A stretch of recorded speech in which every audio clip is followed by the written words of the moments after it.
कि इस दुनिया में ऐसे बहुत से लोग हैं कि जो आज की वर्तमान जिंदगी को छोड़कर कल की चिंता करते रहते हैं। आइए जानते हैं कि भगवान गौतम बुद्ध इस बारे में क्या बताते हैं, कि पूरी समझने के लिए इस कहानी को अंत तक जरूर देखें। एक नगर में एक सेठ था। उसके पास बहुत धन संपत्ति थी।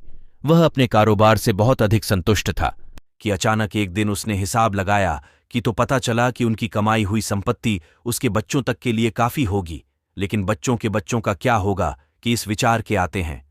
अलार्म सेट गहरी चिंता में डूब गया। संयोग से उन्हीं दिनों में महात्मा बुद्ध उस नगर में थे। पेट उनके पास पहुंचा और बोला, महाराज, वह की मुझे इतनी संपत्ति चाहिए कि मैं भोग दूं। मेरे बच्चे भोगे थे और उनके बच्चे भी होंगे हैं, और फिर भी वह कभी खत्म ना होते। बुद्ध ने कहा, ऐसा ही होगा। यहां पर इसके लिए तुम्हें काम करना होगा, और तुम्हारे घर के पास एक टूटी फूटी झोपड़ी में 2 सास बहू रहती है कि कल उनको एक दिन के खाने जितना भोजन सामग्री दे आना है, कि अगर तुमने ऐसा कर लिया मैं तो तुम्हारी इच्छा पूरी हो जाएगी। यह सुनकर सेठ की खुशी का ठिकाना ना रहा है कि उसने उस रात बड़ी मुश्किल से कटी के दिन निकलते ही वह भोजन सामग्री लेकर झोपड़ी के पास पहुंचा कि उसने वहां देखा है कि सांस ध्यान में लगी हुई है। बहू झोपड़ी की सफाई कर रही है।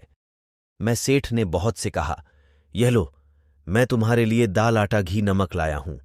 और बहू ने अपनी निगाह उठाकर उसकी ओर देखा और बोली, हमें नहीं चाहिए कि हमारे पास आज के खाने के लिए है। और फिर सेठ ने कहा, तो क्या हुआ कि कल काम आ जाएगा। हम अगले दिन के लिए संग्रह नहीं करते थे कि भगवान हमें रोज देता है कि। यह सुनकर सेठ अवाक रह गया। सोचा, एक और यह लोग हैं, मैं जो कल की चिंता नहीं करते थे है, और दूसरी ओर मैं हूं जो बच्चों के बच्चों की चिंता में मरा जा रहा हूं। सौरव की बातें सुनकर उस सेठ की आंखें खुल गई हैं, और फिर उसने धन की लालसा नहीं की और उसे महात्मा बुद्ध की बात समझ में आ चुकी थी। दोस्तों, इस कहानी से यह सीख मिलती है कि हमें कल की चिंता में आज को खराब नहीं करना चाहिए।